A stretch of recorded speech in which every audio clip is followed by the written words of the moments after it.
Om Shanti Vedasya Jnananjana Chakshurudhanjana Tasmai Shri Gurave Namaha Om Krishna Padaya Krishna Krishnaya Bhutale Shrimate Bhaktivedanta Swami Namaste Namaste Saraswati Devi Gauravani Pracharine Nirvishesha Shunyavadi Ashantareshatharine Vanchakalpatarubhyascha Kripasindhubhya cha Patitanam Pavanebhyo Vaishnavebhyo Namo Namaha Jai Shri Krishna Chaitanya Prabhu Nityananda Shri Advaita Gadadhara Shri Vasadi Gaura Bhaktivedanta Hare Krishna Krishna Krishna Hare Hare Hare Rama Rama Rama Hare Hare.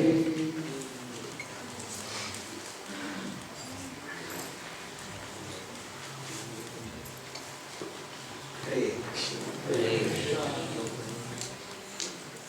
So managing the mind will be a 3-part seminar which will be broadly divided into the 3 progressions in spiritual knowledge that Chaitanya Mahaprabhu talks about: Sambandha, Abhideya and Prayojana. So Sambandha is philosophical knowledge, Abhideya is the process, and Prayojana is the goal. Now originally we planned 3 seminars, but there have been a lot of questions which remain unanswered from the first question answer session which I had last week, at the start of this week. So the last session, which is Monday morning session, will be a question answer session. So I will take Sambandha, Abhideya and Prayojana. I will try to take it as much as possible in 2 sessions, today's and tomorrow's sessions.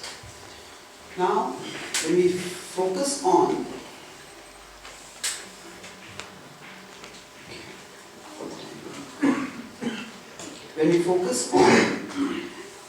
the concept of the mind, the word mind, which is used in normal conversation, is often different, has a different sense from the way in which it is used in philosophical circles in general, and that is different from the way in which it is used in the Bhagavad Gita. So these 3 different senses of the word mind I'll first talk about, and then we'll focus on understanding what the Gita means when it talks about the mind. So, for example, now in a normal conversation, you may say he lost his mind. He lost his mind there, and we say it basically means he lost his intelligence, he lost his attention, he was not thinking clearly. Or if you give it your mind, it means pay attention to it.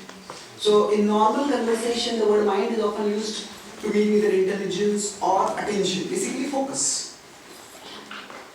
In philosophical circles, especially in Western philosophy, the word mind is used as the counterpart of matter. That means matter is considered material and mind is considered to be the opposite of that. That is, mind is thought of as spiritual. So Descartes, who developed he is one of the pioneering philosophers in the Western history who proposed a body-mind duality. So he said that consciousness doesn't come from the body, it comes from something else. And that something else, he, based on Western convention, called as the mind. So in Western philosophical convention, the word mind is used more or less as an equivalent to the word soul. So the non-material side of our being is what is called as the mind in Western philosophical circles.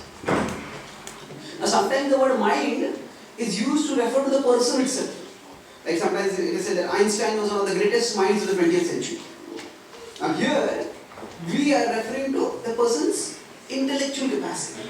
His intellectual genius, that is referred to by the word mind. So, the seat of reason, the seat of consciousness, the seat of intelligence, which is different from the world, that is what is called as the mind. Now, interestingly, scientists, specifically brain researchers, they have still preserved the brain of Einstein. Just like in the past, in the Egyptian kingdom, the bodies of the pharaohs were preserved as mummies. So it is thought that somehow the intelligence of Einstein came from his brain. So in the future, if we just inject life, then we can have Einstein back with us. But they have preserved the brain. This is a reductionistic conception of the mind. So where on one side it's understood that the mind is something higher than the body, higher than the brain, but it's also thought that maybe somehow it is related to the brain. So the whole concept of mind is itself very confusing for many people. Psychology was originally defined as the study of the mind. Psycho means the mind, logos is study. But because the mind, as Western philosophers say, there is no locus standi. You don't know what the mind is. So they say, how can a whole subject be devoted to something which you don't know what it is?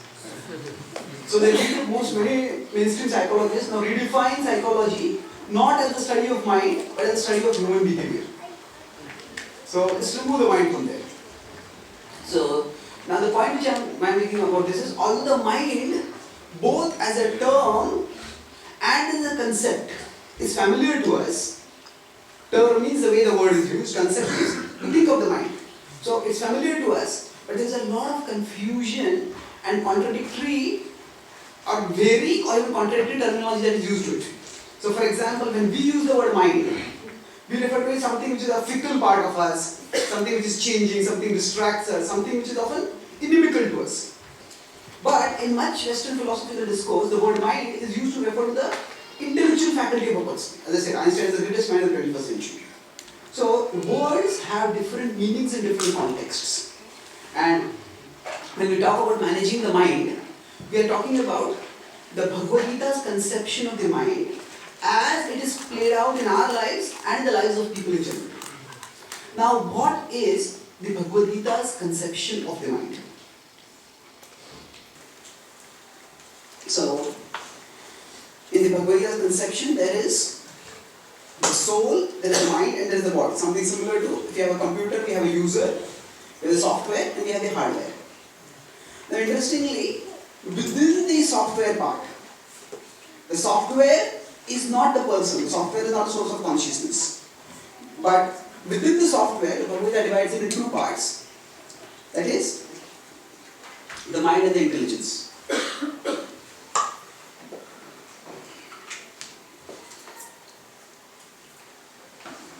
Okay. So this is the soul, the subtle body, the gross body. The gross body is what we see around us. The subtle body is what is primarily the mind. There is the mind, intelligence and ego. There are three components in that. But for simplicity's sake, that can be referred to as the mind. As I said, the mind also sometimes refers to the intellectual capacity. So if you want to keep things simple, because especially when we are talking with new people and we are ourselves analyzing, if you have too many new terms and new concepts, it becomes confusing. So this gross body is matter, subtle body is mind, and this is soul or consciousness. So our existence is three-dimensional, with matter, mind and consciousness. Now in these three, if you look at the Western Western understanding of philosophy, so this part is removed. That means there is matter and there is mind. And that is why, because of that confusion, today many people mistake the mental and the spiritual to be the same. That means anything that makes my mind feel good, people call it as spiritual. Anything that makes me feel peaceful, makes me feel calm, yeah, that is very spiritual. So, now this is a superficial understanding, at least from Bhagavad Gita's point of view.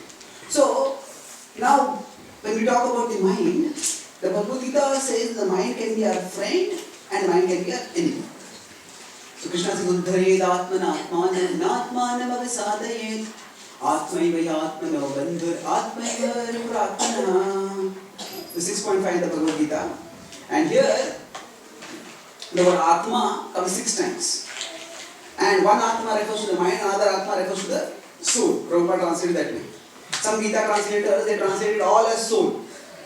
Then the verse becomes, they translate self or soul. So raise the self with the self, don't degrade the self with the self, for the self is the enemy of the self and the self is the friend of the self.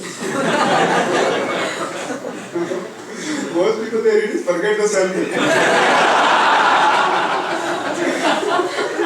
It's very confusing. So words have different meanings based on contexts. So what this word, if we take Prabhupada's translation as Atma referring to the mind, and there are various places where the word Atma does refer to the mind. So it means elevate yourself with your mind. Do not degrade yourself with the mind. The mind is the friend of the person. The mind is the friend of the self, and the mind is the enemy of the self also.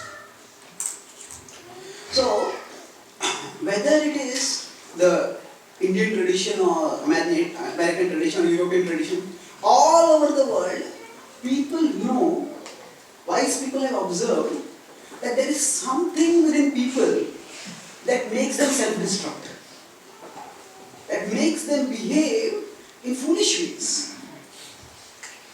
And sometimes persons function normally and suddenly that person gets angry and shouts and does something in a fit of temper and then speaks or does something that person regrets full life. And different people ascribe this to different causes. In the Roman tradition they would say that when the gods become displeased with some person, they make that person angry. And once that person becomes angry, that person does all sorts of crazy things. Or in the Christian tradition they have the idea of a devil. Let's say it is called in the Islamic tradition as a Satan. What is Satan? It's called Shaitan. So the idea is there is something evil which seems to influence us from within and which makes us act against our own best interests. In the Native American tradition, they say that there is a good dog within us and a bad dog within us. And they say that the bad dog prompts us to do bad things, the good dog tells us to do good things. So again, this, some force which is there inside, is something which makes us do wrong things. What exactly it is, that is not very clearly explained. So now, if it is like going to the Christian tradition, they say it is the devil who acts, acting. And it is the devil that makes act people badly. So that may be the possibility. But then, why do good people act in bad ways? We can see it ourselves, sometimes we see it others. And sometimes when some person does some serious crime, and the neighbors, he seemed to be a normal person. How could he do such a thing? I never thought he could do such a thing. So, what makes good people do bad things? This is a question which often eludes clear answers. So if we say that it is the devil which makes people do bad things, then the question comes, then why do different people act differently? That means, why are some people less bad, some people more bad? And some people seem to be good and suddenly act badly. Why are some people bad and they become worse? Why are some people bad and few of them is changed to good? So in the Christian tradition, the understanding is that there was Adam and Eve, and Satan came in as a snake, tempted Eve, and Eve persuaded Adam to eat the forbidden apple. And she ate, because of her, both of them ate the forbidden apple, then they fell. So their idea is that evil came because of Adam's succumbing to the seduction of devil through Eve.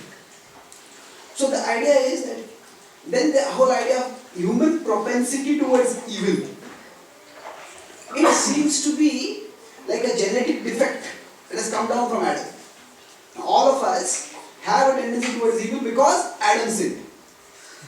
Now, if that is the case, it could be, but then again the question comes, if all of us are descended from Adam, then why do different people have different degrees of tendency towards evil?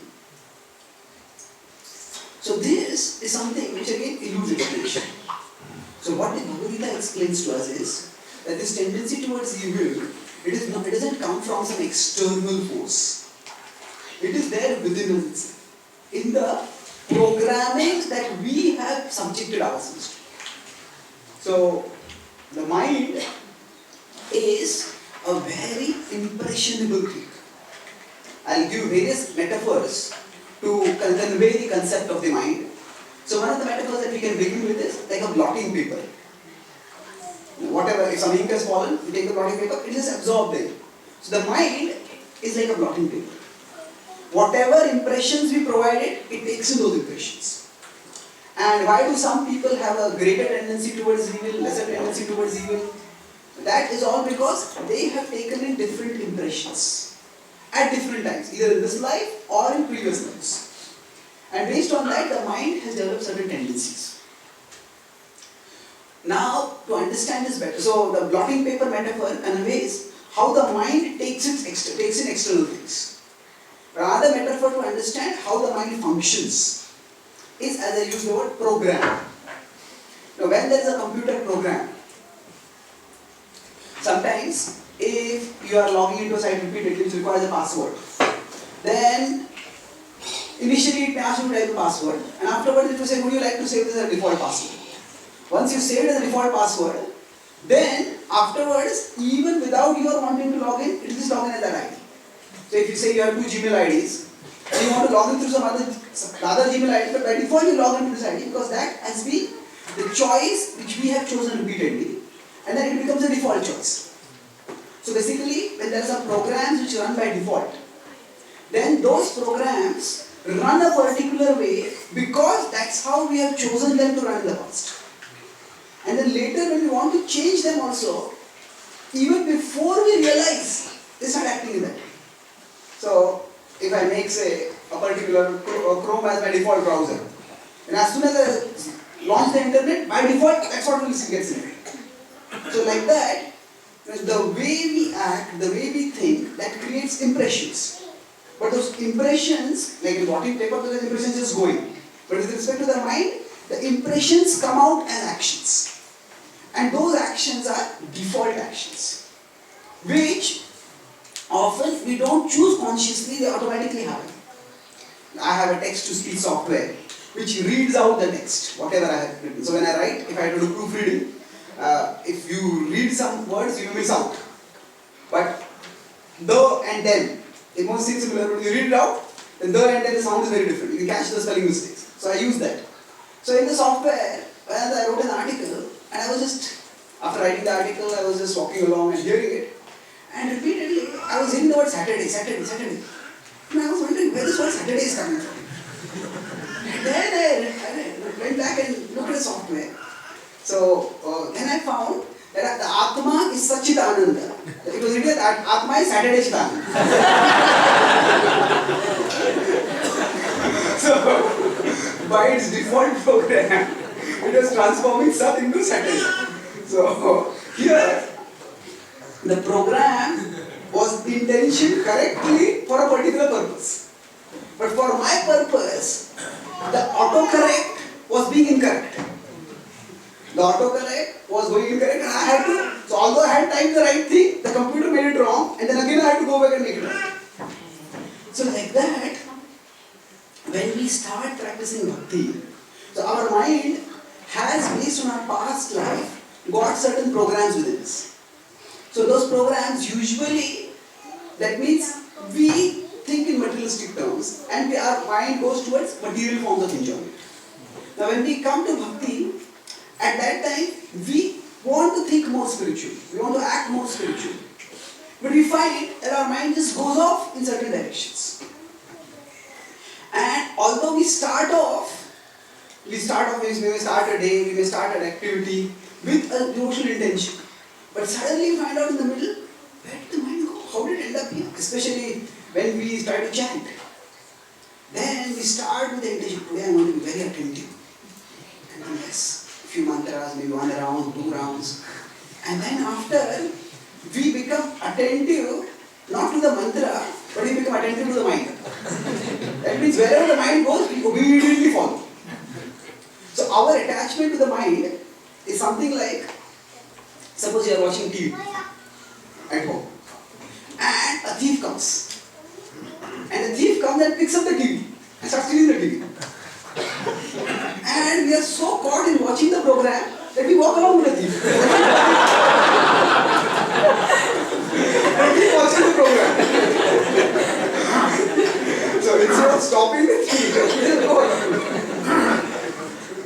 So like that, what happens is first around. So now here when I'm talking about the mind, there are two things I'm referring to.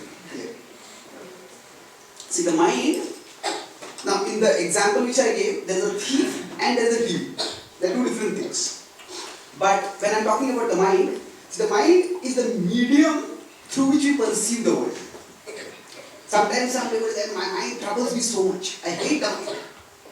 No, we can't hate the mind because we have to live with the mind. We cannot function without the mind. The mind is an essential interface between us and the world. That's why we need to tame and train the mind. Just like say a horse rider is there. That person, if he's a horse fighter, that person needs the horse. But if the horse is wild, then that horse can be a serious obstacle. The horse can be a danger. Instead of helping the warrior fight against the enemy, that horse itself can become a danger.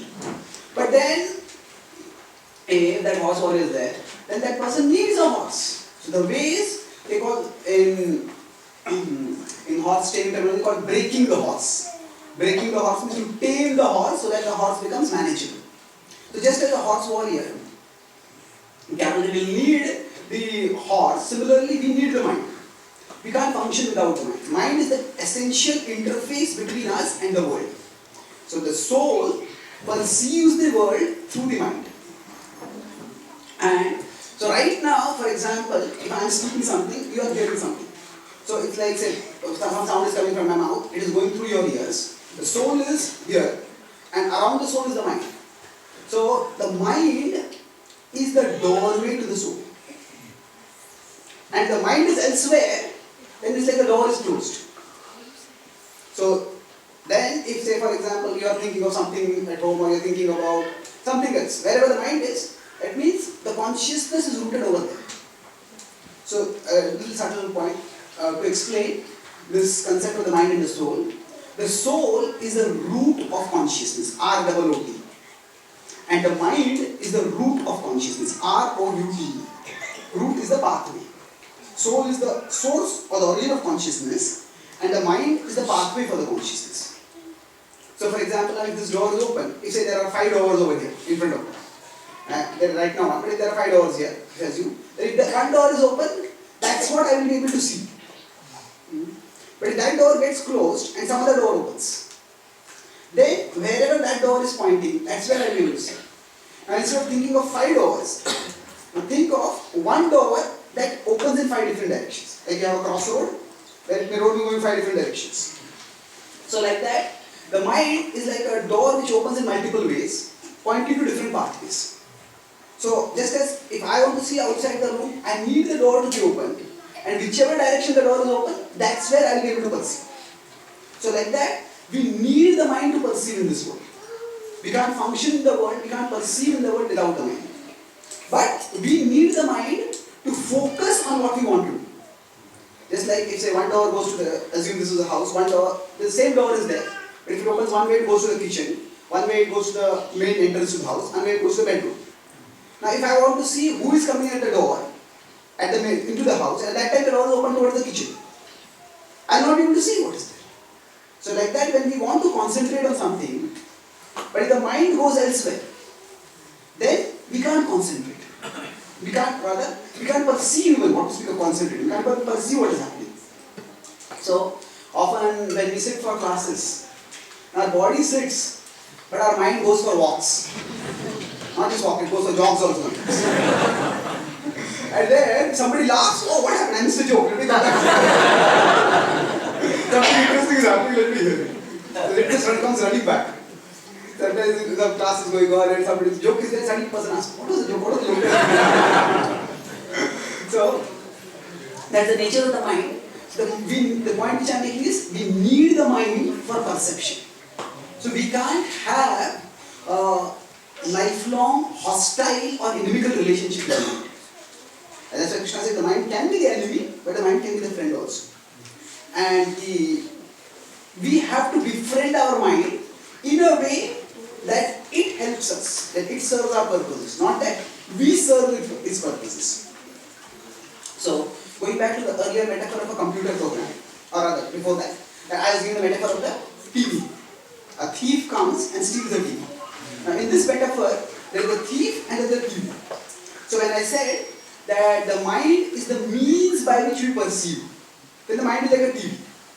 So, whatever channel is on the TV right now, that's what we will perceive. So, like that, whatever the mind is focusing on, that's what we will perceive. But along with the current perception, the mind also has previous memories. So, every perception stimulates certain recollections. And based on, so there is perception, there is recollection, and then there is emotion. Perception is what we see from outside. Recollection is what it kindles from our past experiences and memories. And based on that, there is emotion. Now, Ramanuja, in both his Bhagavad commentary and in the Shri Bhashya, he says that subtle body goes through these three, it performs three main functions: thinking, feeling, and willing. So, thoughts are primarily objective. It's like, I see if someone comes inside the room. So, at that level, it is a thought. Somebody just comes inside the room. But then, that thought will stimulate some recollection. This person, when I met last time, this person insulted me. That recollection immediately kindles an emotion. So perception plus recollection gives rise to emotion. Now, when there is recollection, the mind is not just a passive retriever of memory. It's like if passive retriever of memory means, it's like if I want to find something on my computer, I type in the search engine, I search, okay, what is I want some data. So then, when I search, basically what is there in the computer will come out. It's not by my searching will generate something new. But in the case of the mind is not simply a recollector. So there is perception coupled with recollection leads to emotion. Now, emotion coupled with imagination leads to intention. The mind, it does not just recollect, it imagines. So for example, I see somebody coming in and that person has insulted me. Then my mind feels anger and then thinks, you should insult that person. Or maybe you should just give a big punch on that person's face. So what happens? That emotion is accompanied by imagination. So the mind doesn't just recollect, it paints up scenarios. And it paints up scenarios, you can do this, you can do this, you can do that.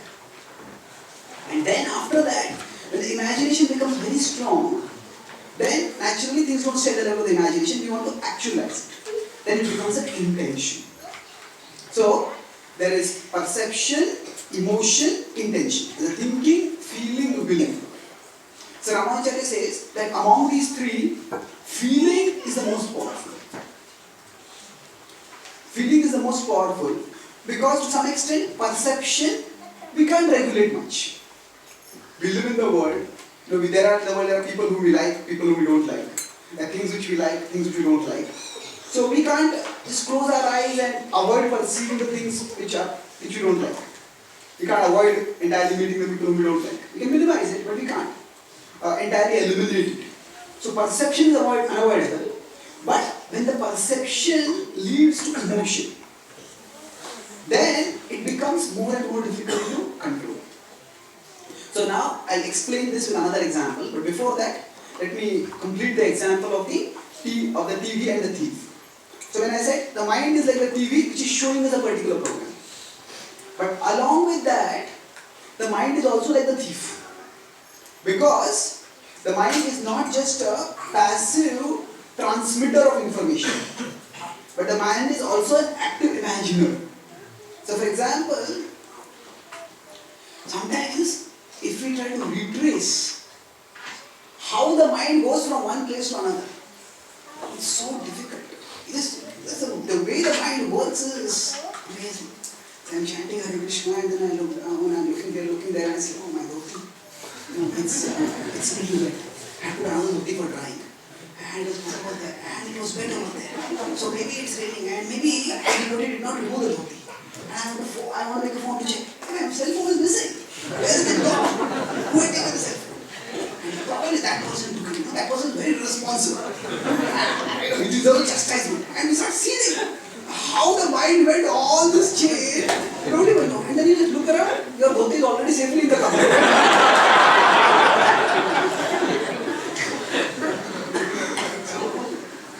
Once the mind goes on this path of imagination, it just becomes very forceful. So in that sense, the mind not only shows us a program, but also drags our consciousness away. And just like say, as I said, from the very devotional activity of chanting to the very emotional activity of anger and wanting to shout at a person, just enough, practically a twinkling of an eye, the consciousness is spent. So it's like we are watching a program on TV, and a thief comes, the thief just drags away the TV. And we are sitting comfortably one moment in our house. A few minutes later we say that we are in a park. And the TV is just going along. And we are going along watching the program. So like that, at one level, we get caught in whatever the mind is showing us. But while showing us something, the mind also drags us. And in that way, we end up somewhere we don't even realize where I am. How did I get there? So in this way, the mind distracts us from whatever we are trying to do purposefully.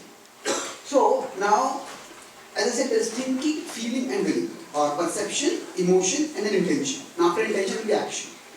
So now, as we move from perception to emotion, or we move from emotion to intention, the mind becomes more and more difficult to control. This other example which you could use for this, to understand this, is the chariot metaphor. The standard metaphor. So we know that in the chariot body metaphor, what are the horses? Rocks are the senses. The mind is the reins. The intelligence is the driver. The body is the chariot. And the soul is the passenger. So now, Krishna says, that the same example, Krishna doesn't mention this example specifically in the Bhagavad Gita. It comes in the Upanishads. But Krishna points to the example in the 15th chapter when he says that the mind is the center of the senses. Shrutram chakshus karshanam cha rasanam granam evacha adhishtaya manashchayam vishanam pasevate. So adhishtaya manashchayam. This 15.9 he says that the 5 knowledge acquiring senses are centered on the mind. It's like I may have 5 fingers, they are all centered on the palm. So like that, the senses are centered on the mind. And as I said, the 5 horses, they are all centered on reins. And the reins are meant to be controlled by the intelligence. And the intelligence is meant to be directed by the soul. So when Krishna says, elevate the self with the mind, elevate yourself with the mind, don't degrade yourself with the mind. That means, control the reins in such a way that you, the passenger, can go towards your desired destination. And not that you go somewhere into a ditch and fall down or have an accident. Now when the horses, say the horses are going in one direction, now for simplicity's sake, let's assume there are 5 horses, there's 1 horse, and we'll expand this. There's 1 horse, and there's a person sitting on the chair. Let's keep this simple and then I'll expand this further. So now, if the horse is going on a particular path, and then the horse sees some fruit somewhere, and the horse eyes go there, now I want that fruit. And the horse head turns and his legs turn. And then starts running toward it. Now the quicker the horse rider sees those horses turning and brings it under, just pulls the reins and takes the horse eyes back, gets the horse under. The quicker the horse rider does it, the easier it is. Because once the horse starts moving and gains momentum, then it would require far greater effort to pull the horse back and bring it under control. Now, even if the horse goes into a ditch and throws off the rider, even after that, the rider can get up, again climb on the horse, again bring the horse back on the track and keep moving on. So, there is no permanent defeat in the battle against the mind. So, even if the mind knocks us down and knocks us down grievously, still we can rise and fight again. But the earlier we are able to gain control, the easier it is to control. And the later we are in seeking control, the more difficult it is. Same way, with respect to perception, emotion, intention. So when the horse just sees the fruit, at that time, like that, we see certain objects which trigger certain emotions. Something, it may trigger anger, it may trigger greed, it may trigger lust, whichever emotion it may be. So when the perception is there, at that time itself we are alert, we turn the horse away from there. Then it has not yet come to the level of emotion itself. Then it's much easier to control. But once it comes to the level of emotion, then it requires more effort to control. So what Acharya says is that we are essentially feeling beings. We are sentient, emotional beings. And there is actually not much distance between perception and motion. Especially the more we become habituated to a particular activity, the more quickly perception leads to emotion. The more we become habituated, then there is not even the consideration. Okay, this is the perception, this is the emotion, and the two are separate. It's like for an alcoholic, it's as soon as a bottle of alcohol is in, immediately the desire, I want to drink it. So the more we are attached or addicted to something, the more perception triggers emotion. Quickly. In fact, not only does it trigger, the two become almost inextricably linked. So in psychology, there are some famous experiments called the experiments of Pavlov.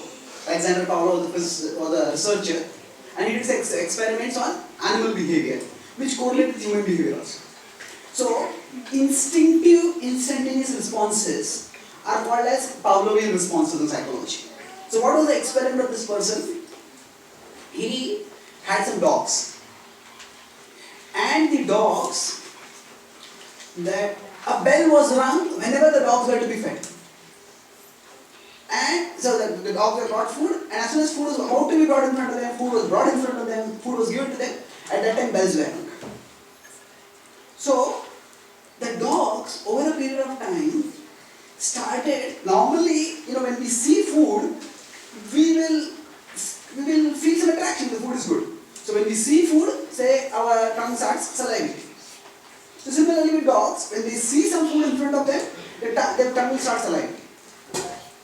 But interestingly, when every time, consistently, whenever the dogs were given food, bells were rung. So after that, the bells were rung even when no food was given. And still, the dogs will start salivating. So that means, actually there is no object which should stimulate saliva. So food should stimulate saliva, but because food was mentally associated with the bell ringing, so instead of food stimulating saliva, it is the bell ringing that stimulates saliva. And even when the food is not there, still that saliva is secreted. So similarly, now this difference, we can understand, there is no food, why are you salivating? But the mind has become so habituated, it has associated the perception of the sound of the bell with food, or with the tongue getting some delicious food, so the tongue needs to secrete saliva. So this is an example of a mistaken association between perception and reaction. There's an emotion, oh, I'm going to get food now, and that reaction comes out physically as the tongue secreting saliva. So these Pavlovian responses, they are considered to be like instinctive responses which are often not based on factual reality. There is no factual reason for that stimulus to come up, but still it comes up. Now how does this apply to our understanding of the mind? Initially, when a person starts indulging in some activity, say drinking, so there is some pleasure. One feels high, one feels excited, one feels good when one drinks. But after some time, by the time that particular activity becomes an addiction, then it is not so much that one gets pleasure by doing that activity, rather one gets agitation by not doing that activity. So when one indulges, The indulgence is not so much because alcohol gives pleasure, it is because not drinking alcohol causes so much pain. It causes withdrawal symptoms, causes anxiety, causes irritation, causes various set of problems which people think, I just can't tolerate this. Similarly, with respect to us, when we start practicing bhakti, there are certain activities which we did in the past for enjoyment, and those activities may have also given us some enjoyment. But once we start practicing bhakti yoga, we get a higher taste. Param drishtva nivartate. And when we get that higher taste, at that time, we may not consciously realize that I have got that, this taste is higher. Because the lower taste still keeps coming. This lower taste still keeps coming. So one devotee, recently the 2015 World Cup, the 2011 Cricket World Cup, India won that World Cup. So this devotee told me his story. He said, I was very attached to cricket before I came to Krishna consciousness. Then, I slowly that attachment went away. But then in the 2011 World Cup, India performed very well. So, I did not watch any of the matches.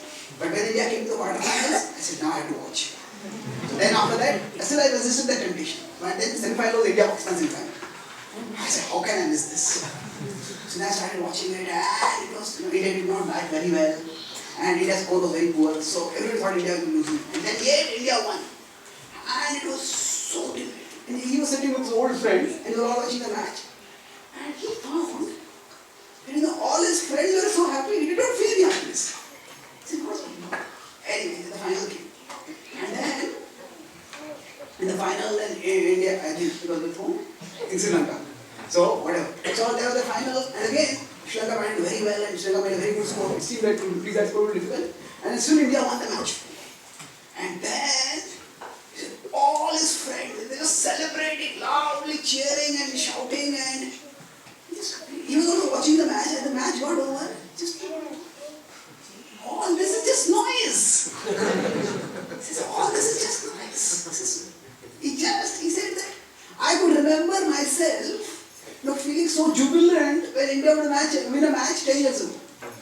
But now I said, okay, India won. What is the big deal about it? What is there to get so excited? See, it's not that he went there with the devotional intention that I want to get some realization. He went there to enjoy. But somehow, he did not get that enjoy. So, Prabhupada says that Krishna consciousness is a incurable infection. What it infects us with a higher taste. When we get the higher taste, we may still engage in the lower taste, but it will not be enjoyed. We will do it, but we won't get the kind of pleasure we got in it. So here, I am talking about the Pavlovian response. There are certain objects which gave us pleasure in the past.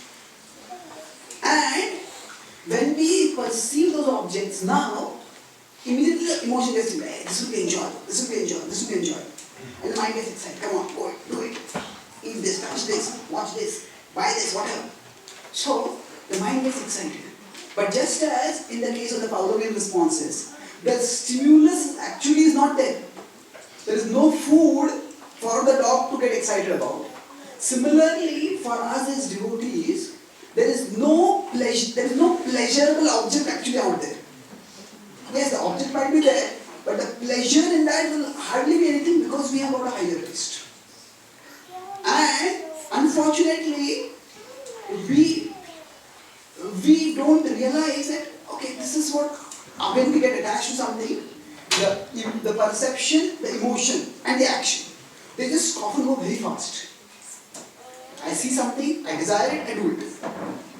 And after that, I think, why did I do this? I didn't get any pleasure in this. Why was I doing that? But the whole problem is, the mind has made it into a very fast-acting program. It's like a default program that was chosen. So if I have chosen a particular browser, if I have chosen Chrome as a browser, then as soon as I turn it, automatically Chrome will start.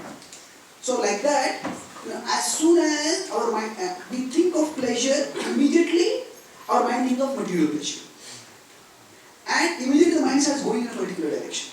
So it's like become a default program for us now. And the way to change the default program is, we can't every time I turn on the internet, then the Chrome turns on, I turn it off. That's one way to do it. But other is go into the default settings and change the default settings.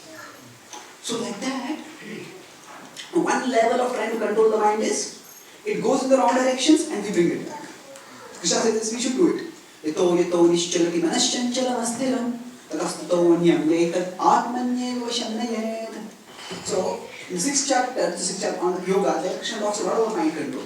The 6.25, 26, 27 he talks. So here he is saying, in 26th verse, that wherever the mind wanders, bring it back under control. So the mind may stray, but we don't have to let it stay. The mind may stray. It may go here, it may go there. But we don't have to let it stay there. We can bring it back. This is one level. That means the mind is like a default program. Starts off, if you don't want it to start, it starts and then we stop. So that is some level of mechanical control that we have to do. The mind goes off, bring it back.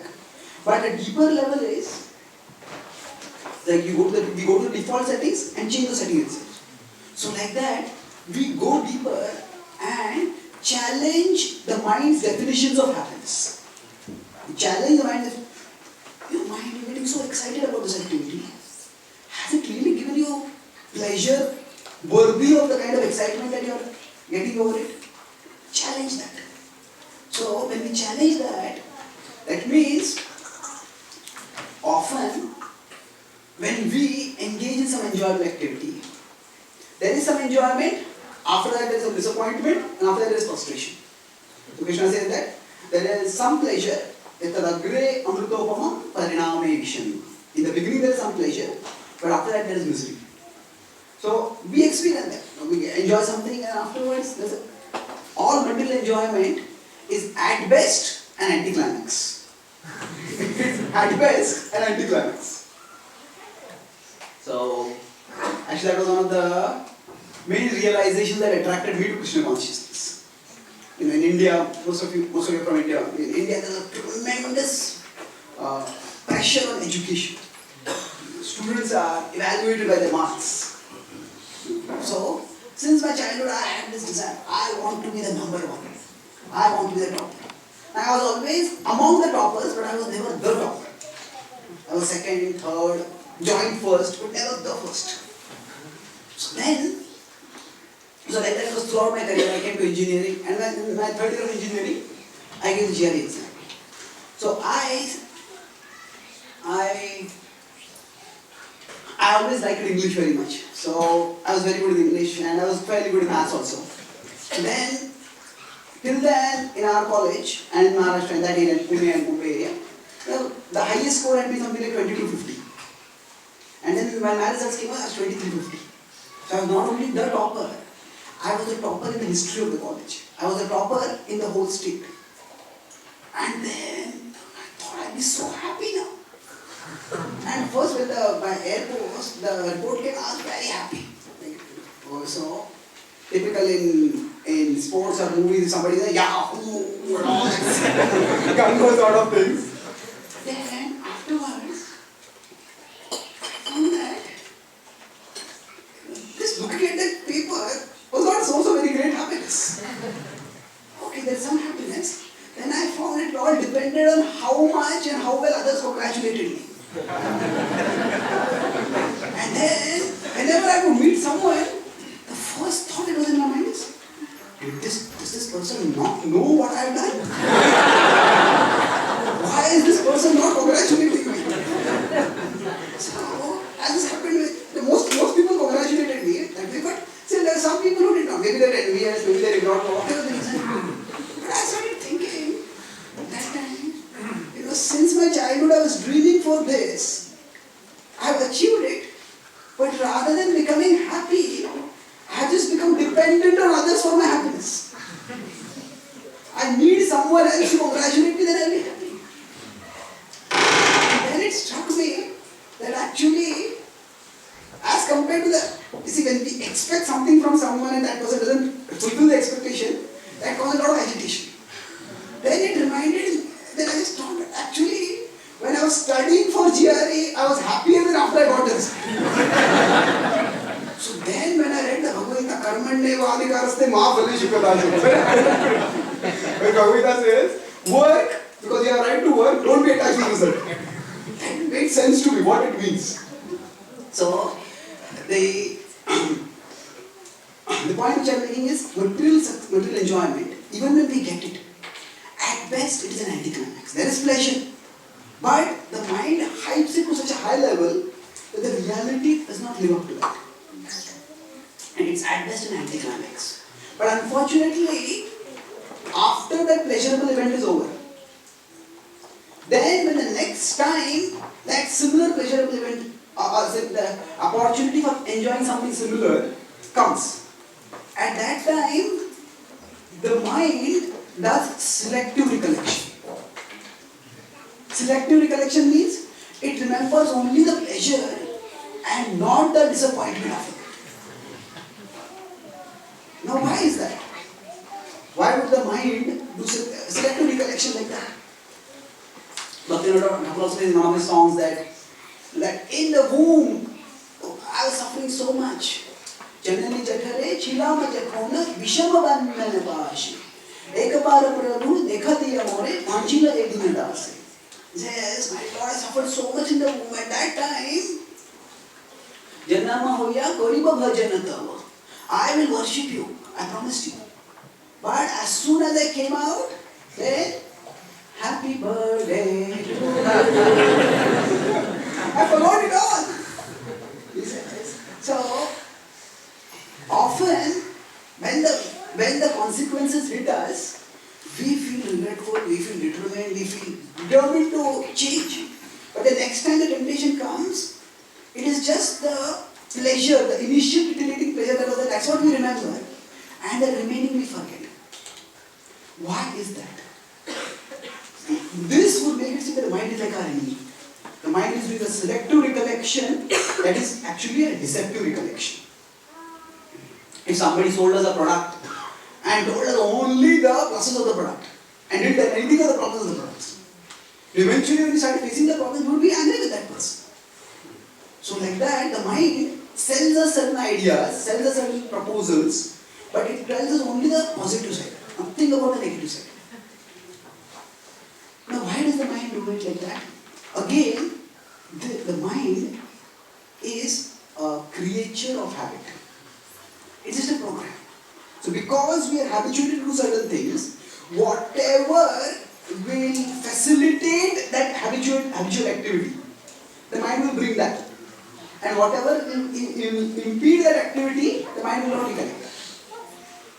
So the mind basically functions according to the way we have made it function. Just like one browser might be slow, another browser might be fast. But if a particular browser has been made our habitual browser, then even if it is a slow browser, still that's the browser which will open first, because that's our default browser. So, yes, in material indulgence, there is a little pleasure, then there is misery after that. But because we are habituated to material pleasure, and whatever is favorable for that material pleasure, that's what we will remember. That's what the mind will go to.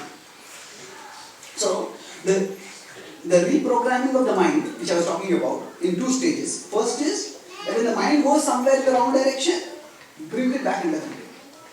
That's like, when the wrong default program is opened, close it down. But the second I was talking about is, change the default setting itself. In that I was saying, we need to challenge the mind's definitions of happiness. So, in that I said that most of what the mind says is happiness, it's actually an anticlimax at best. So, how do we challenge the mind's definition of happiness? How do we change our default settings? That is the essence of purification. See, when the intelligence accepts it, that is comprehension.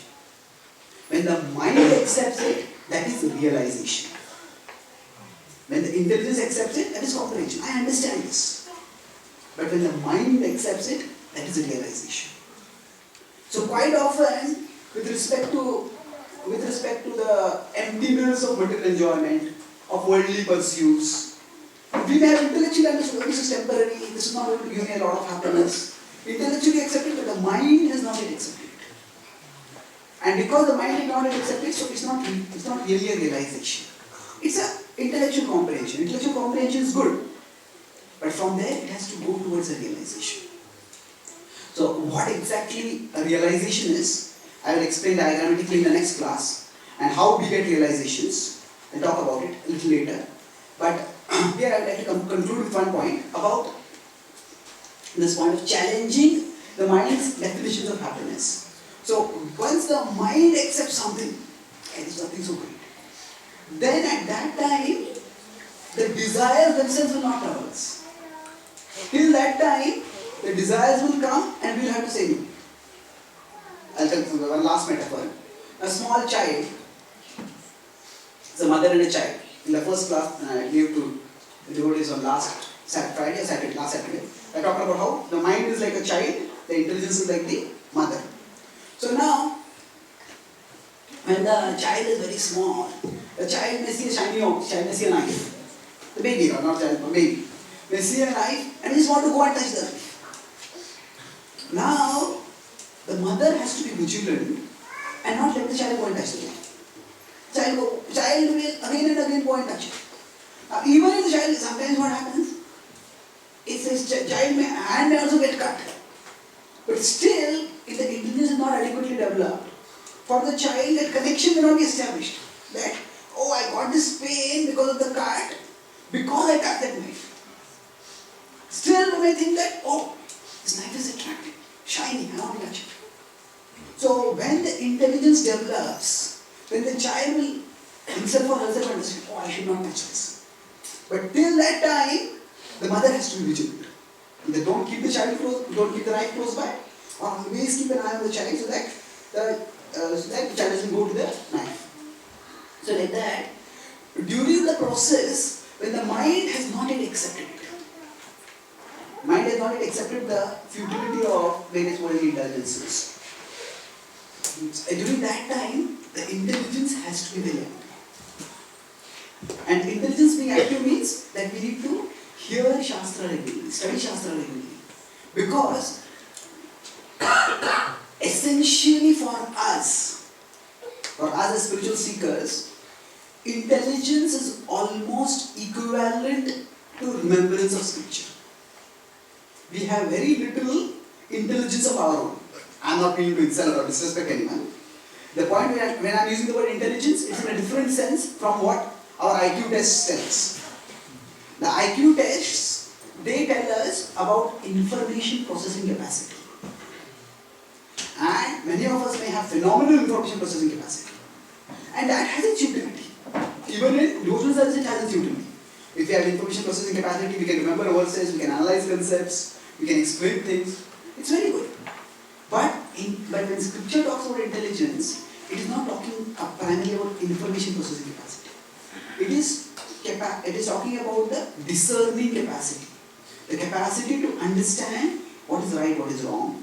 The capacity to understand what is beneficial, what is harmful, what is short term, what is long term, what is material, what is spiritual. So this is a capacity which we don't have innately. We may have, based on our own upbringing, a certain moral sense which will tell us this is right, this is wrong. But that moral sense is often dulled, especially when the culture becomes more and more materialistic and amoral, if not immoral. Amoral means there are some people in today's world who are immoral. They just say there's nothing wrong with doing anything that you want. Whatever you want, you do it, that's right for you. But other people, everyone may not be immoral, but there are many people who do that amoral. Amoral means, yes, if that's what is right for that person, good, let them do that. This is what is right for me, I do that. So people suspend moral judgments in that. So in such a situation, our own innate moral sense, if we have it also, that becomes weaker.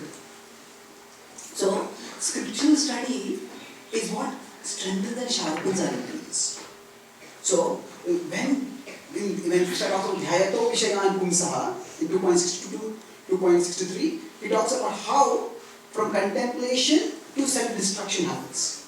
So, in that sequence, the last fall before self-destruction is the fall of the intelligence. So Krishna says, Dhyato Vishayan Pumsa Sangasteshu Prajayate, like that he goes on. He says, Buddhi Nashat Vinashyati. I will analyze this verse more in tomorrow's class, this 2.63. And I'll give one example, metaphor of a ventriloquist to explain another way how the mind works. But the point which I'm making here is the intelligence is the last defense from temptations. When the intelligence falls, we will fall. So therefore, what we need is to keep our intelligence strong. And the stronger our intelligence is, the quicker, if the mind goes off in the wrong direction, we will bring it back. And more than that, the stronger our intelligence will become, we will change the mind's default setting. We will challenge the mind. You are seeing that getting so excited about this. Okay, now, don't just go along the mind, it's selective recollection. If you conscious, there is something which is like a subconscious recollection or spontaneous recollection, and there is conscious recollection. So spontaneously, the mind will remember only the enjoyable part of the past indulgences. But consciously, if we contemplate, then we will be able to recollect the consequences also. You know, if there's some delicious food item, I will eat that. And last time I did it, it was so enjoyable. Yes, food is meant to be, the prasad is meant to be delicious. But then, it is also meant to be eaten in regulation. Last time I ate so much and my stomach felt so much pain. So the mind will not remember the stomach feeling pain, just the tongue feeling pain. So what happens is, if this then we can use our intelligence to challenge this selective recollection also. But the intelligence has to be very sharp. So, of course, the intelligence is not separate from bhakti. Bhakti will sharpen our intelligence.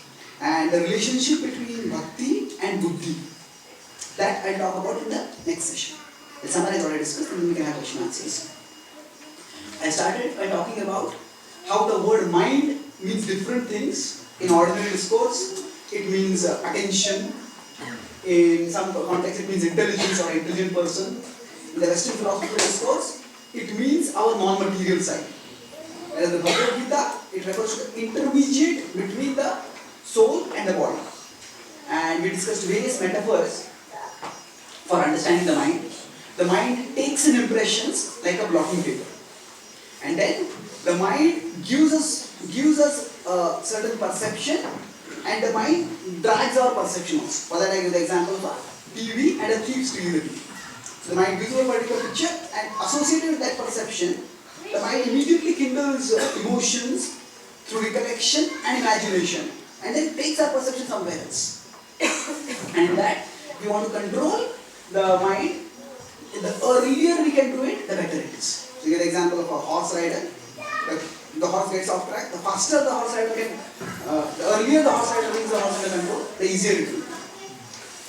And then we discussed especially the computer program or computer software metaphor, where the certain software becomes the default software that turns on, because we have only used it repeatedly. So then what we need to do is the default software opens up, close it. So like that, if some set of desires start coming up and going along, we check them and bring the mind back. And the deeper thing is to challenge the mind's definition itself, not to change the default settings so that it does not go in that direction. And in challenging the mind's default settings, I discussed the example of Pavlovian responses, where there is no food but saliva is secreted because the mind has associated food with the sound of bells. So like that, our mind has associated pleasure with sense objects. But now that we have got higher taste in bhakti, there is actually not much pleasure left in sense objects. But still, by that Pavlovian response, the mind gets very excited. So then I gave different examples of how the Cricket World Cup and then my own GRE, how material enjoyment at best are anticlimax. It never lives up to the expectations. So unfortunately, the mind does a selective recollection. That's because it simply facilitates our desires. And we need to consciously get the complete recollection. And for that, for stopping the mind on going in instinctive direction, we need to sharpen our intelligence. The more we are habituated to something, perception, recollection, imagination, intention, action, all of it happens very fast. But we need to create a distance between them. And that distance is created by a sharp intelligence. Sharp intelligence will not allow perception to transform into emotion, because we will not allow selective recollection. It's so enjoyable that I say, no, it's enjoyable, there is so much trouble also. So we will not allow perception to lead to emotion. And emotion also, if it happens, we will not allow emotion to lead to intention. So no, it's not the right thing for me. Although the mind will say, hey, come on, you do it pleasure. No, it's not the right thing. I cannot do it. So the intelligence can check the flow of the mind. So today what I talked about is how the mind acts as an enemy, but the mind can also act as a friend. And that I will discuss in tomorrow's session. Thank you very much. Are there any questions?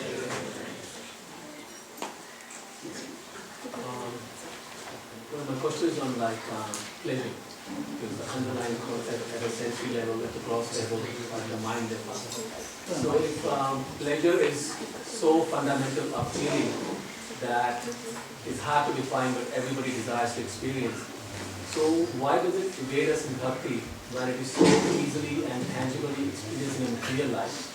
From a simplistic viewpoint, we know it is due to conditioning, but if you could give some further insight into it. Okay. The question is that pleasure is our fundamental need. Why is it that we experience pleasure so easily in material life, but pleasure seems to elude us in spiritual life, in bhakti?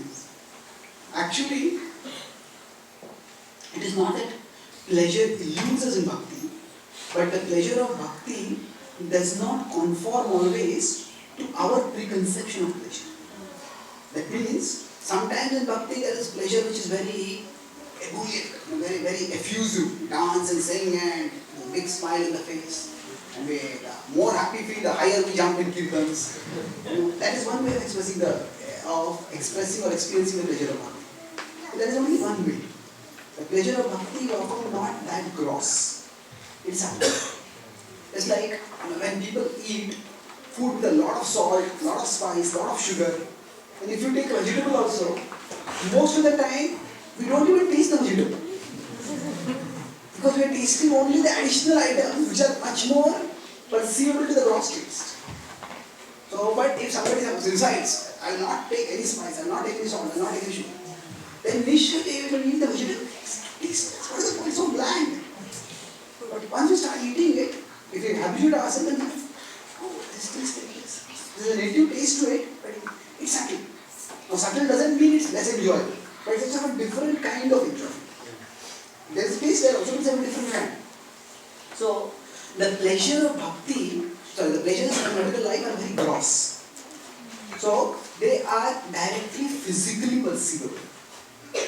So just like the taste of spices and sugars and salts, so like that, the tastes of material life are very gross. And when we are habituated to that, then in bhakti we feel as if there is no taste.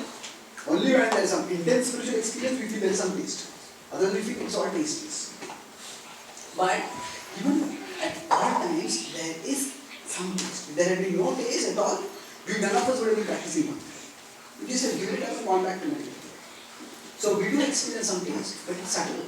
And second point is that the anarthas which we have, the impurities that we have, they come in the way of our perceiving the taste of it. Just like Rupa Goswami used the example that a jaundiced tongue cannot taste sugar when it is sweet. Similarly, Krishna is sweet, but he cannot taste the sweet because, again, going back to the door example, suppose there is a beautiful garden also. The door looks this way. And the other side there is a whole series of trash, a lump of trash. Now the garden is there, the trash is there. Whichever side the door opens, that's what I will see. So now for us, most often when we practice bhakti, Krishna is always relishable. But when we say that the impurities prevent us from tasting Krishna's sweetness, what that means is the impurities obstruct our experience of Krishna. Because they misdirect our consciousness elsewhere. So if I am coming to the temple and I am taking darshan of Krishna beautifully, if my consciousness is not focused on Krishna, but I am thinking, oh, in my office this happened and that happened and that happened, then the consciousness is not present. Sukhena Brahma Sansparsham Atyantam Sukham Ashnute Sukhena Brahma Sansparsham. Krishna says that contact with Brahman. Ultimate Brahman is Krishna. Krishna is Param Brahman. So Sukhena Brahma Sansparsham. In 628 he said, what happened? Atyantam Sukham Ashnute. That will lead to the ultimate happiness. Supreme happiness. But because of our past conditionings, that contact with Brahman doesn't happen. Although I am taking darshan, but if the door of the mind is only partially open, so that the perception goes in very little, and the contact is very little, that's why the satisfaction is very little. Or another example, see the mother is giving some delicious sweet rice to a child. But the child is so restless, the mother is pouring the sweet rice, the child is moving his mouth here and there. The sweet pours all over the mouth, but nothing goes inside the mouth. Pours all over the face. Then the child will not even taste anything as sweet. So it's like both the mother and the child are inside us only. We are trying to force our mind to focus, but the mind is not focusing. And we'll see that if we sometimes say chanting seems very difficult. But if we push ourselves to chant, to concentrate, gradually the taste starts getting experienced. We start experiencing the taste. So essentially, it is not that the pleasure of bhakti is not accessible or not present. It is just that we are too restless right now. So, at our level, there are various ways in which you can curb this restlessness. One is of course the indulgence. Just like the mother keeps the child's face straight, like that we force the mind. The other is that association of devotees. If you are an association of devotees who are all seriously trying to practice bhakti, then their seriousness also comes on to us. They are also having their minds, the minds are also troubling them, but still they are focusing, let them also. If they can do it, I can also do it. That also helps. And third thing is, apart from that, prayer. We need Krishna's help. Although Krishna gives us the taste, we also need the strength to access the taste. So that's why, in fact, what to speak of praying to Krishna, there are Vaishnava poets who pray to the tongue.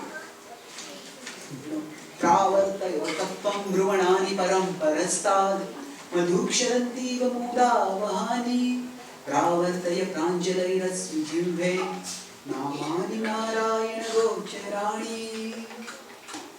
So Kulashekar Maharaj in Namkul Mahaprabhu says that the holy name tappam brahmanani paramparastad, they refer to the supreme absolute truth. So easily it's accessible.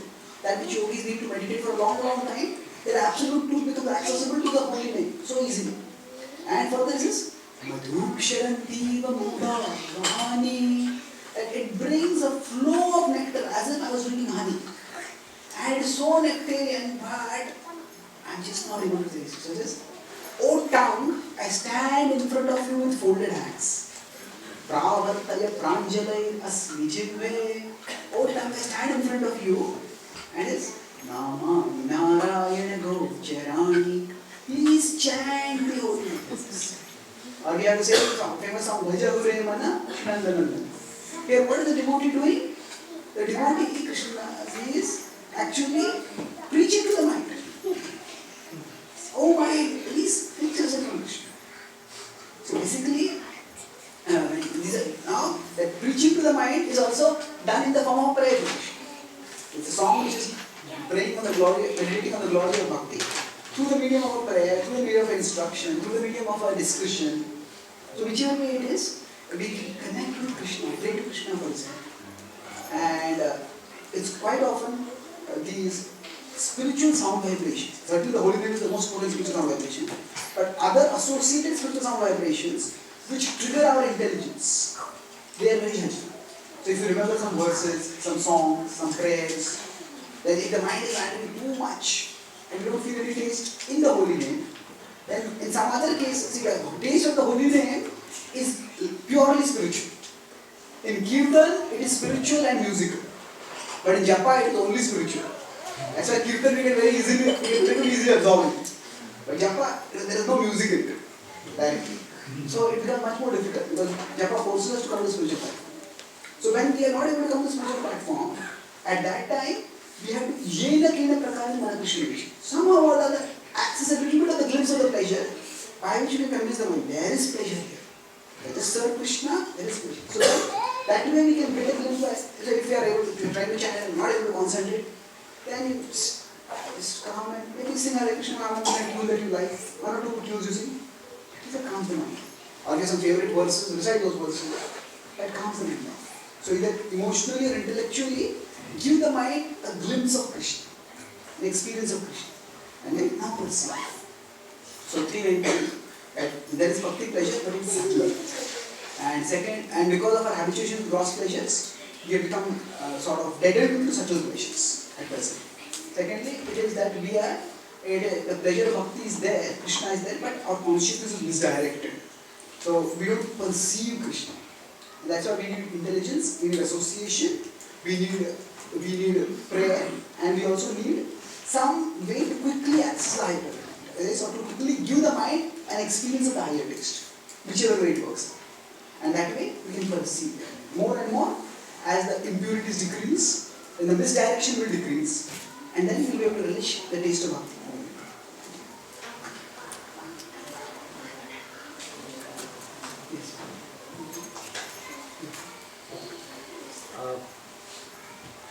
We have over the past years we have read that we can program our mind to achieve the desired results, be it spiritual or whatever.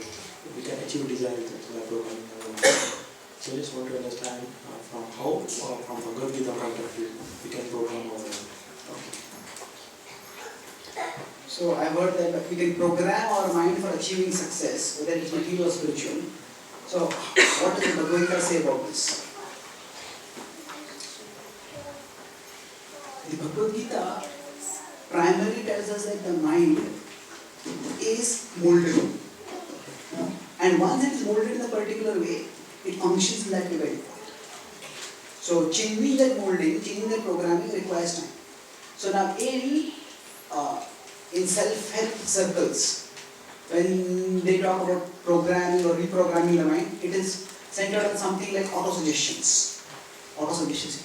That means the autosuggestions can be of different kinds, and some of them can be helpful. So at a simple level, calm down. So we are getting too worried. Calm down. Now, basically what we do through autosuggestions is that we try to activate our intelligence. Okay? So the mind is going through certain emotions, we try to activate our intelligence. And some people say that just while you're sleeping, or just before you go to sleep, or just after you wake up, here are some of your plans. There are the books like Tap the Power of Your Conscious Mind. So tap the power of your subconscious mind. We say that at a transition between sleep and wakefulness, your mind is very receptive. So if you hear something at that time, those thoughts will go deep into your consciousness. So now, there is certainly some level of truth to the various techniques for reprogramming the mind. And that's why as devotees, it is said that the last thought that we have is, we offer obeisances and we pray to Krishna when we sleep. We wake up, we offer obeisances and then we wake up, we pray to Krishna. So, some devotees can sleep with some kirtans going on. And that way, that principle is there. The problem with material conceptions of reprogramming of the mind is, often they assign omniscience to the mind. That means, for example, there was just a few years ago, there was this very popular book called Secret. And it said that whatever you desire, you will achieve. So it is as you say, so a woman stands outside a jewellery shop and sees a beautiful necklace. And she just programs her mind, oh, I'll get this necklace. And next day she finds the necklace around her neck. Or a young man sees a car and thinks, I want this car. And next day he's driving the car. Now, this sort of visualization is misleading in the sense that the mind is not omniscient. The mind is not omnipotent. The mind is not God. And to think that just by desiring something, just by visualizing something, I will be able to achieve whatever I want, that is unrealistic. Because there is, apart from, certainly, there is our endeavor and then there is destiny. Both need to come together by which the result will come. So the standard example the Puranas give is, a farmer has to sow the seeds and plow the land. That is the karma, that is the endeavor.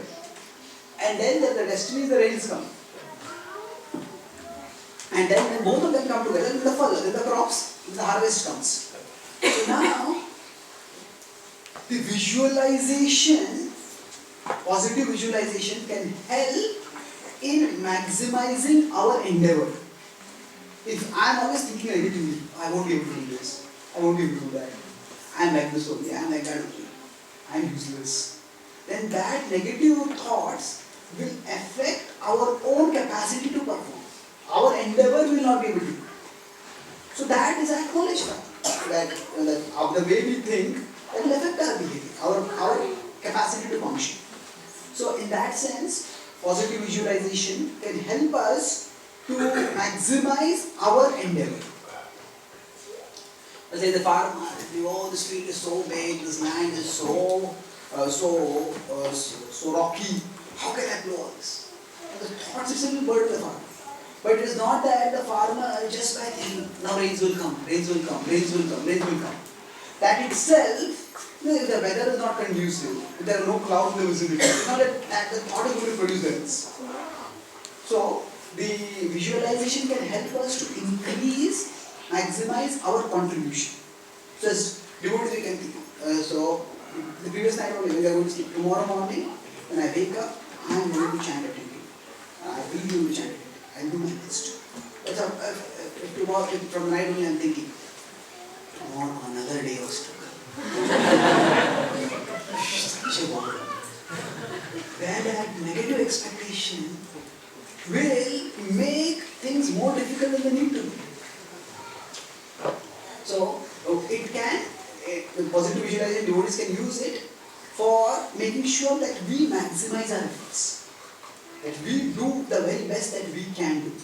But to think that will fulfill any and every desire that we have, that is not true, because we are not God, and destiny cannot change us by our visualization. So there is truth to it, but often the potency of auto-suggestions is exaggerated beyond their valid jurisdiction. So we can use it to maximize our endeavor, but we shouldn't think that everything will work out just because I have not suggested. Because I have seen, you heard also, there are some devotees who used to do a lot of auto-suggestion before. And then, when the auto-suggested things don't come about, those gurus or those self-help teachers, they give them a different kind of thing. Oh, you're not doing the auto-suggestion properly, that's why it's not happening. So, you did auto-suggestion to stop underperformance, but then you get the guilt of not performing the auto-suggestion properly. So, it's not necessarily a solution to the problem. It is useful in doing our part, but beyond our part, there is also much that is there which determines the result, and we need to acknowledge that. Yes. Prabhuji, in one of your classes, you mentioned that it is not correct to allow our worries to, always shadow us, because we are not, it's just shadowing our mind. But then one can reason out that if he or she is not thinking about the problem, then we may not be actively working towards the solution. Yeah, correct. So when we say that we should not worry about our problems, at that time, how do we practically apply it? Because sometimes not worrying about the problems, we may just be neglecting the problem, or the mind may say that you are neglecting the problem. That means we may be irresponsible, or we may fear that I am becoming irresponsible, not actually doing anything to deal with the problem. So, yes, that is a possibility. Once one devotee had gone to Buddhist mission, and then after coming back from Buddhist mission, he lost all the Lakshmi. And then when he came back and told the temple Sankirtan leader, the money is lost. He said very calmly, money is lost? He said, you don't get excited. Krishna said, be equipoised and happiness and distress. Yes, we should be equipoised in happiness and distress. But being equipoised doesn't mean being irresponsible. We want to be equipoised so that we can be more responsible. If we are so caught with thoughts of the results that we don't do the activity properly, don't think about the results so much, focus on the activity. So, but it's not that if we become irresponsible, that is not being equipoised, that is simply being irresponsible. So, yes, we do need to be responsible, and the difference between being responsible and being over anxious, it is largely in the matter of realistic regulation. That means, if there are certain problems, there are certain things which I can do about it. And there are certain things which I just can't do. So, for example, say, if we have children and we want them to become good devotees, good students, good human beings, then we can do certain things for them. we can give them good impressions, give them good association. And if we are doing what we can, then that is our responsibility. We should do that. But beyond that, we constantly worry only about that. Then that may distract us from being able to do other things. And eventually, that worry will, we think that I am being responsible by worrying about this particular thing. But because of that worry, we are not responsible in doing other things. So that means there has to be, when I say realistic regulation, it means with our intelligence, we need to evaluate, okay, this is the problem, what all can I do about this? And then this is what I am doing. 1, 2, 3, 4, 5. These are things which I can do, these are things I am doing. And that's all. Beyond that, for example, students have to study for exam. If the student says that, if Krishna wants, I'll pass this exam. Well, that is true, but that does not take into account the point that Krishna wants us to study also. Many times, students, I used to do a lot of youth outreach. So students, right in the preparatory review, when they have to study, they suddenly start developing a great love for scripture. And not serious philosophy also. They develop love for Ramayana, Mahabharata, Leela, all stories. And at that time, some students say, oh, this studies is all mundane, ultimately career and everything is temporary. I want to study Shastra. Well, that love for Shastra was not there throughout the semester. Suddenly it comes before the exam.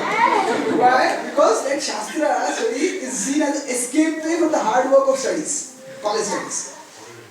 So, then that is actually not proper. So, when we say that, when we say we should not be too anxious, that means we evaluate what all we can do. And we need to do that. But beyond that, we also have to acknowledge that there's nothing much more than this that I can do. And so leave it. So do your best and leave the rest to Krishna.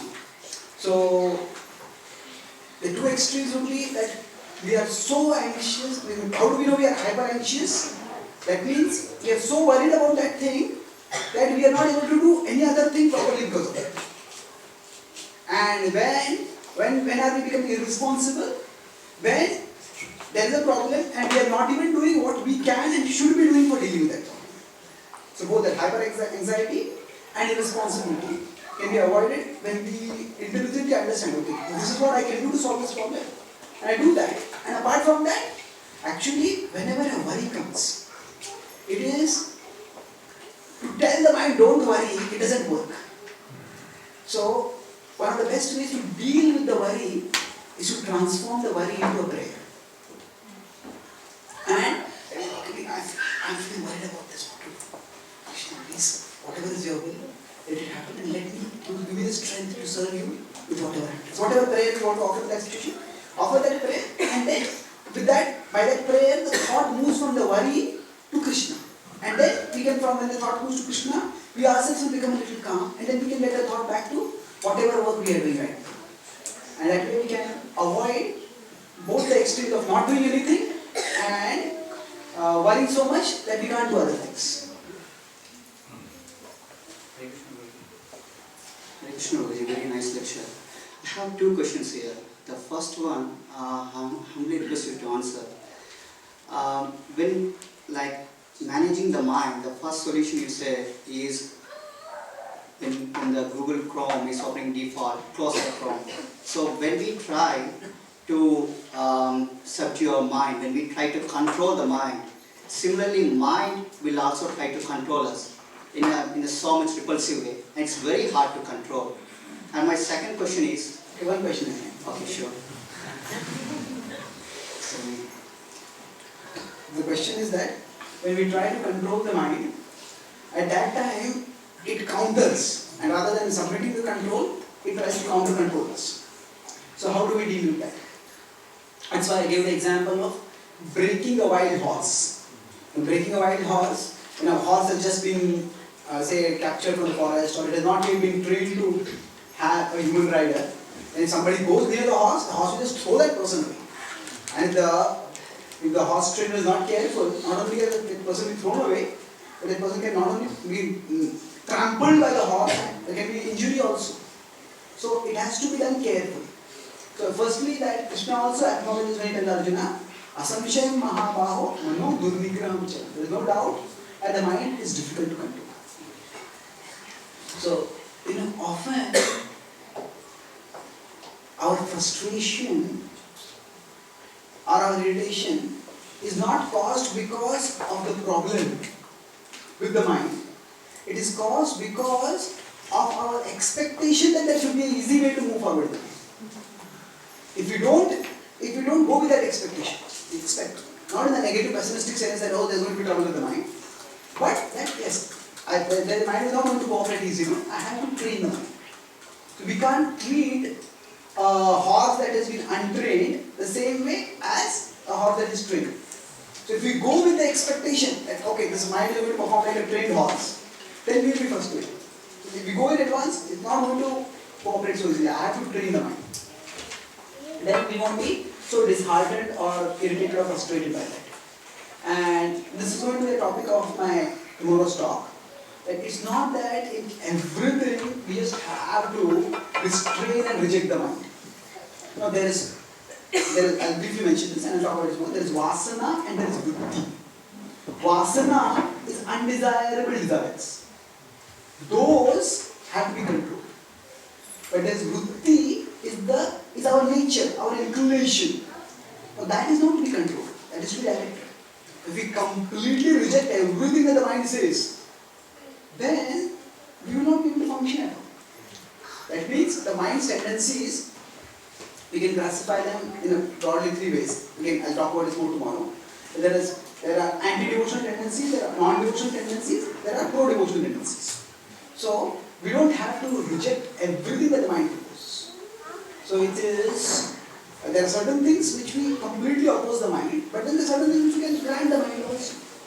And say, as I said, that if we like to sing, then if we find chanting the mantra difficult, because the mind doesn't want to chant, we take up, sing a few mantras, recite a few verses, whatever we like, and give the mind something, and then move onwards. So it's dynamic. Just like a horse trainer may have a general pattern about how I'm going to train the horse, but each horse is special, and the horse may also behave differently at different times. So like that, we can't go with a stereotype plan for controlling the mind. The mind is dynamic and we will also have to evolve strategies. Okay, this is happening, so let me do this. This is already happening, so we'll do this. And this can at one level seem very burdensome. Every day I deal with the mind. But it can also actually be stimulating. Because we can see that there are so many different ways in which Krishna provides me ideas for dealing with the mind.